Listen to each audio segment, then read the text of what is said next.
Hey, my friends, happy Wednesday. I'm so excited to be here with you guys to do part two of the Business Message Makeover Challenge. I apologize for the delay. I meant to come on live at 9:15. Unfortunately, my youngest child is homesick today. She has a little bit of a cough and a little bit of runny nose, nothing major, but just, kind of finagling around for some childcare. So I'm so grateful for the ability to have an online business, for that freedom and flexibility. But I also really appreciate just your grace and your understanding too. And I am just so excited just to spend the next 30 minutes with you to really talk about today's training, which is Decide on Your Dream Clients, the empathetic way to figure out who you serve. And so if you are joining me live, I would love for you to say hello. If you're catching the replay, hit hashtag replay. Feel free to just comment along, share your questions, share your ahas, share your takeaways. I always love it whenever this is as engaging and personalized and helpful as possible. And really, the whole purpose of this challenge is for you to be able to create a compelling one-liner so that whenever someone asks you, like, what do? You feel really comfortable and confident to be able to tell them in a way that really attracts, in a way that's really attractive and really magnetic as well. And so make sure that you have your workbook. It is newly updated. It itself got itself a makeover. I put some, I made it really like streamlined and simple and straightforward as possible. And also, so if you don't have that workbook, I popped the link in the chat box. Make sure you grab that. And the more that you engage, the more that you comment along, you'll be entered to win a one-on-one coaching session with me where we can really just personalize all this stuff to you and make sure that when you're getting visible, it is really effective. Okay, so to recap, on Monday, we talked about choosing a professional title, and a lot of you shared with me what your job title is. And it's just such a cause for celebration because really when you choose that, like, yes, you're choosing a job title, but you're really also stepping into that professional identity of who you are and what you do. And really, I hope that the biggest takeaway from that training is knowing that it's okay if other people do what you do.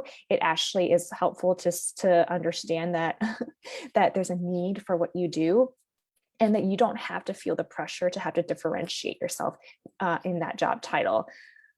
However, that you can just make it as simple and straightforward as possible.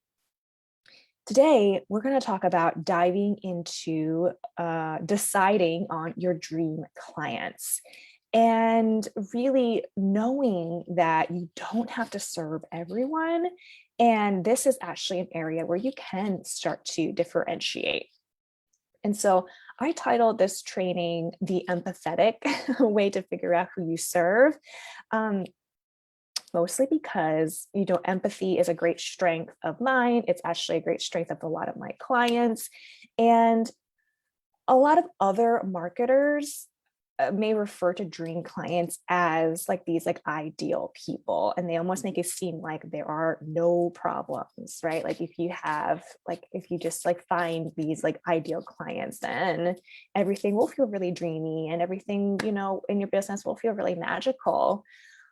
But the way that I approach dream clients is almost like the flip side to that. Like I actually see it as, okay, these are the people who do have problems, right? They have problems that you are here to solve, and they have the dreams that they have dreams that they want to achieve, that, and they really need like your support, your work, and your business in order to do it. So then when you tap into that empathy, that ability to be able to meet people where they are and really just like see it from like their perspective, that's how you can position yourself as the guide to be able to help them. Make sense? So dream clients are the people who, again, like they're the ones that have problems that you can solve, and the dreams that you can help them to achieve. And then when you know that, and when you can communicate that, that's when these people start to feel a lot more aligned, a lot more dreamy. Again, certainly they're not perfect, and there might be, like challenges along the way, just because we're like working with other people or working with other humans. But however, we're trying to find like the right fit, not necessarily like the perfect or like the ideal fit. So before I get into figuring out who you serve, I wanted to touch base on like two of the biggest challenges I see when it comes to niching. And so the first challenge is that you are going too wide. And the second challenge is that you're going too specific. And so I'm going to dive into a little bit more about those challenges. And then the rest of this training, I'm going to help you to be able to find the sweet spot, like right in the middle of not too wide and not too specific. So the first challenge, right? Like I think what people don't want to niche, right? They kind of are hesitant in niching is because they don't want to leave people out. They don't want to like offend anybody, or maybe they don't even want to reclaim like what they do, because in the way that they have to take like actual ownership and responsibility over that. Like, for example, like, oh, I'm a life coach and I can help anybody. And certainly like that's true. Like you could probably coach like anybody who came to you because you're like really good at what you do. However, I think it's important to remember that like with niching and with marketing, it really is about making it clear, so that you're easy to refer, so that when people hear it, they're like, oh, like I need that, or like, hey, I know somebody who needs that. And so the way that I kind of think about niching, like an image that comes to my mind is almost like you're like building like a really narrow bridge from you and your service to the person who needs it. But you have to kind of make it you have to make it narrow enough for them to know like, oh, I see what's on the other side of this bridge, and I know it's for me. I feel safe to cross it. And really that specificity is the way to do that. The other reminder of, if you are afraid to niche, it's really just understanding like just niching in terms of your marketing, because when you are specific, it actually is really universal. So when you speak to like one specific type of person, I mean, that can apply across the board to other people. Like other people can say, they can raise their hand and say like, yes, like I would love to work with you. I think you would be, I think I could really use your support. And then you as a CEO of your business, you can always make the executive decision whether or not to help them. However, it's just so much easier, like with your visibility, with your content, for you to speak specifically, go a little bit more narrow, and then just like let that resonate with the right people, knowing that that the right people are going to come to you. And if someone is like slightly outside of that, you can always decide whether or not you could work with them. It's your business, it's your call, you can do what you want. The other challenge that I see with niching is that you get too specific. A lot of people I see just get caught up in details that at the end of the day, they don't really matter. And what I mean by this is there's like this ideal client avatar exercise, which I definitely took when I was first starting out. I know it's really common among like marketing and copywriters. In this exercise, it's like you create like one client persona. And that could be really helpful just for you to like picture like who this person is. So when you go to write it, you're like writing really specifically. But however, you get into like really nitty-gritty details, like what kind of magazines they read, or like what shoes do they wear.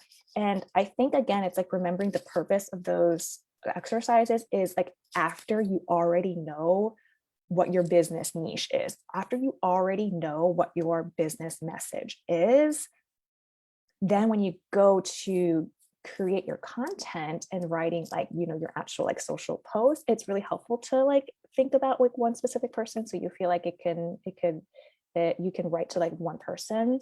But I think a lot of people get that mixed up and feel like their whole business has to just serve like one specific client persona.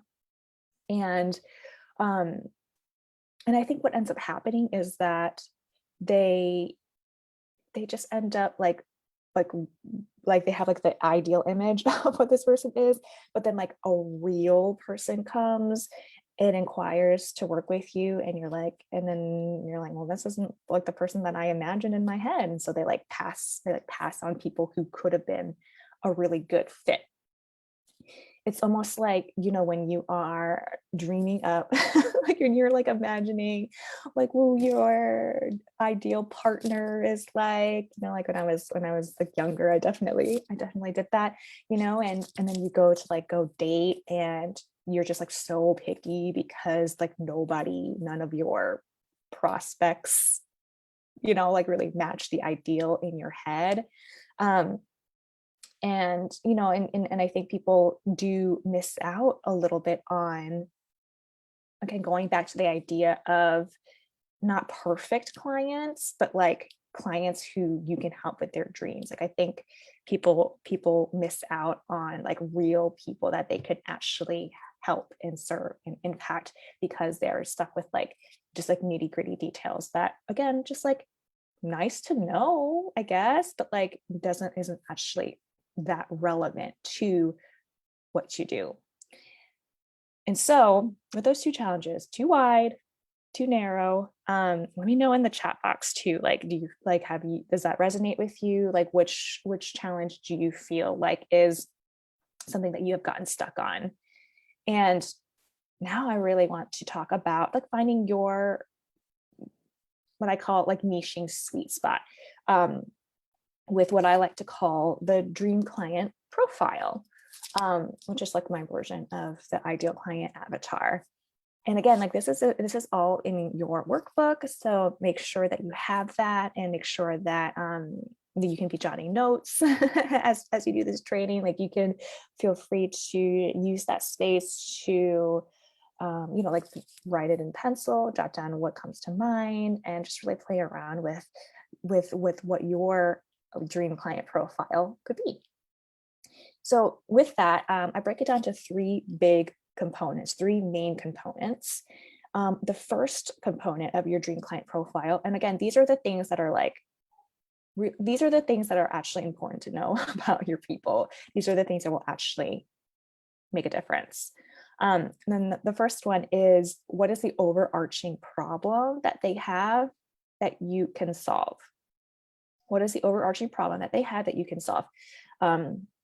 Because your business exists to solve a problem. Your products, your offers are there to be able to solve problems. And I remember like when I was, starting out as a coach, I was like, well, there's like so many problems I solve. Like which one is it? Like how do I even start? Like it just feels a little bit overwhelming.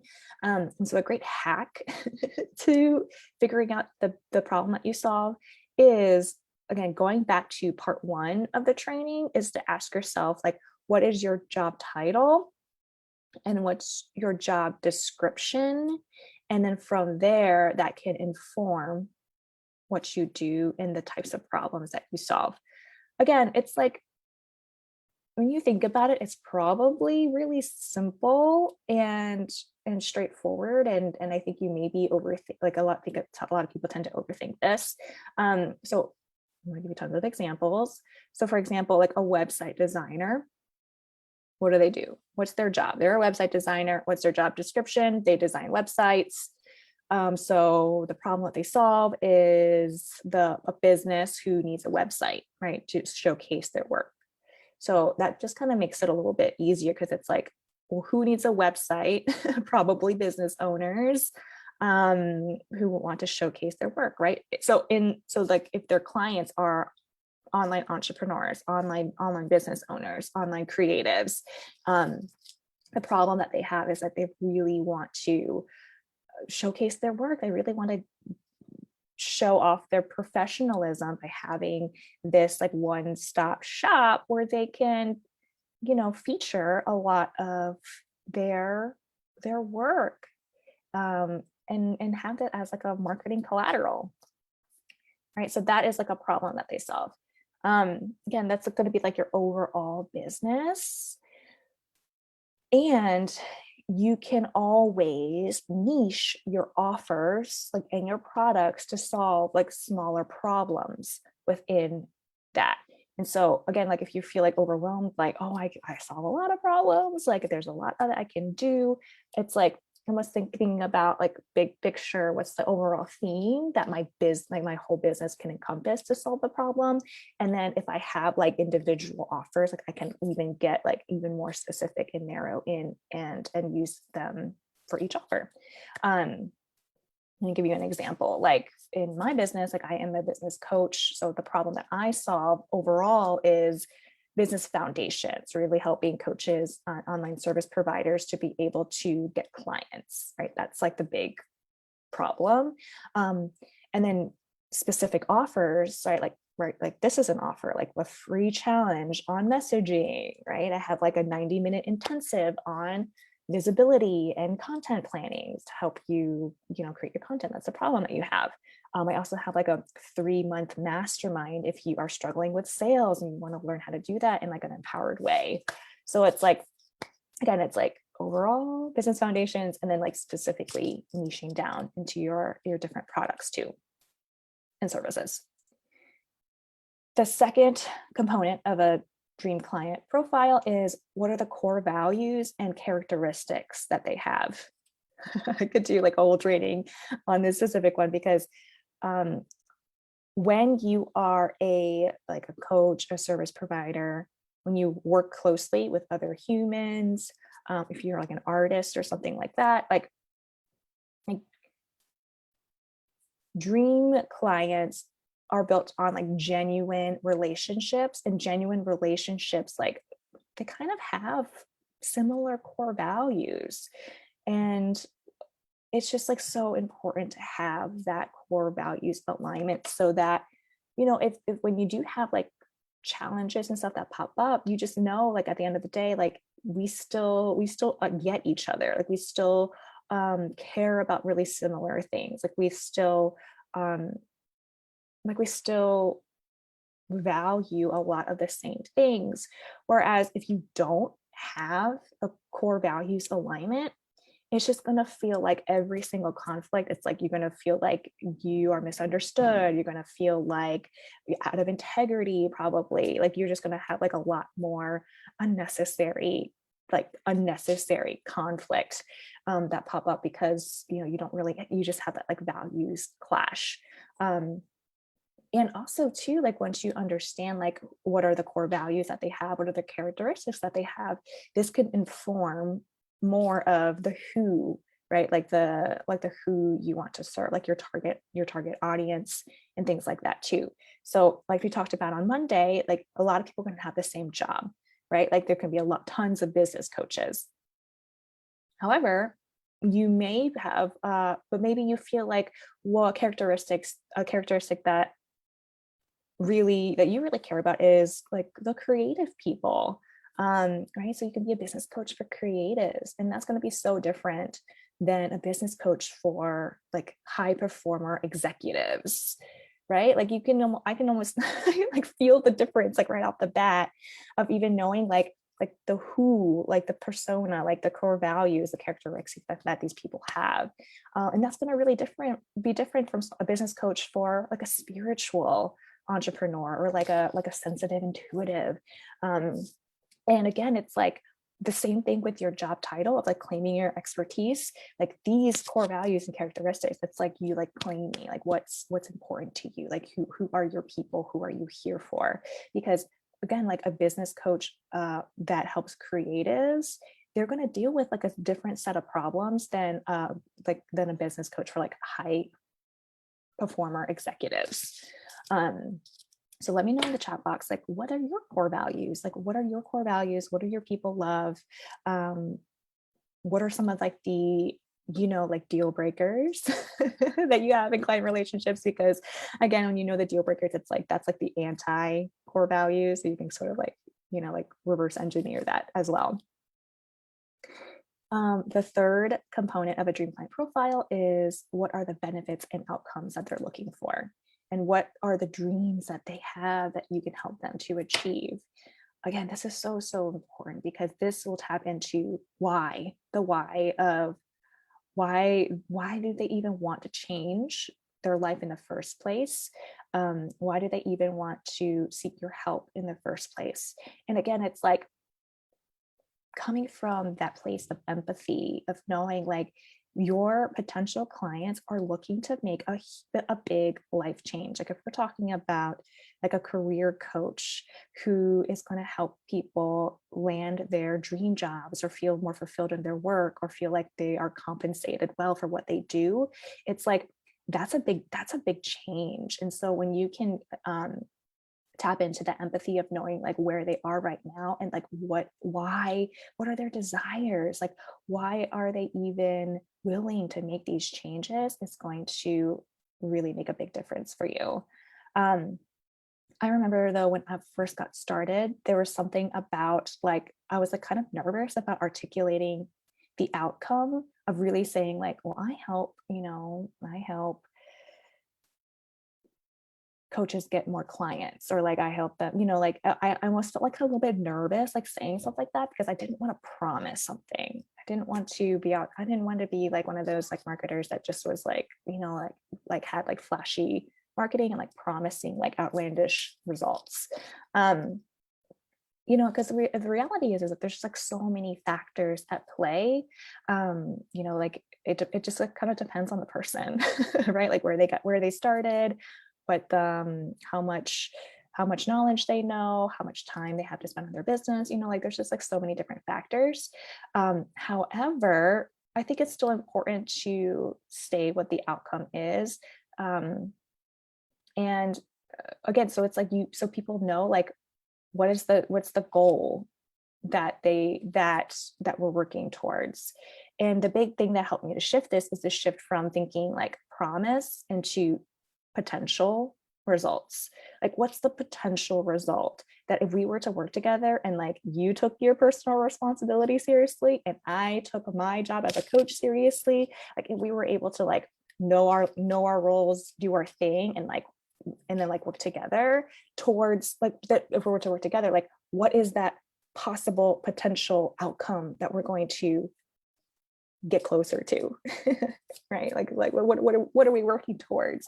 What's possible? What's the potential here? And I think once you know that, and once you can say that, it's almost, again, it's like this is what your people are looking for. Like they're looking for that potential. And really understanding, it's like, what do they want right now? What do they want right now? What do they want right now? What are the tangible results that they're looking for? And what are the intangible results? And how will they know when they achieve their goal? I think a lot of times, again, it's like, because because we do the work in our business, and maybe we have done a lot of the personal transformation ourselves, like we have a vantage point of seeing that end, of knowing that result is possible. And maybe like what we're so proud of is a lot of like the intangible stuff, like like maybe you feel like you're so proud when your clients feel super confident after working together, or you feel proud when they just like feel like they're stepping into more of their power, or things like that too. Like that's a lot of, again, like I love that stuff and I totally get it, but that is a lot of more intangible results. And so when you put on your empathy lens and to understand like, okay, what are some of the tangible things that they want, and what do they want right now, things like that's going to help you paint the picture of how will they know that they've got it? How will they know that they've got it? Like, again, like going back to like that website designer, it's like, they have a beautiful website that showcases their professional work, right? It's like that's the tangible result. They know that after your work together, like that's the almost like the deliverable. But also you could be proud that they are that they've launched a business, right? Or that they don't have like website shame anymore, right? They're like actually like feel good about like telling people about their website, you know? So both are really good to know. But I think it's especially helpful to know what those tangible results are. So again, to recap, your dream client profile are, again, these are the people who have dreams that you can position yourself as the guide. They have problems, and that's okay. These are the ones that you're meant to solve. They have core values and characteristics that are going to be so, similar and aligned to yours, that's the thing that makes it feel really dreamy. And finally, they have goals. They got dreams, y'all. They have dreams that you're here to help them to move closer to achieving, and really, knowing that is possible for them too, and that like working together, there's so much potential there as well. And so when you bring it all together with your one-liner, again, it's going to be like from part one, I am a job title. I help dream clients. These could be your target market. These could be like, maybe you choose a little bit more of the characteristics, who struggle with this problem, so that they can, and then that's the big outcome and results there. Tell us what yours is in the comments. I'd love to hear it. I'm sure other people would love to hear it too. Maybe they need help, or they know somebody who does. Again, thank you so much for just tuning in or catching the replay. I am just always so grateful for your time, and hope that these trainings are super helpful. And tune in again on Friday. It'll be the last day of our challenge, and we're going to be talking about differentiating your value positioning, the overlooked way to determine the value that you provide. I hope you have a great day. Bye.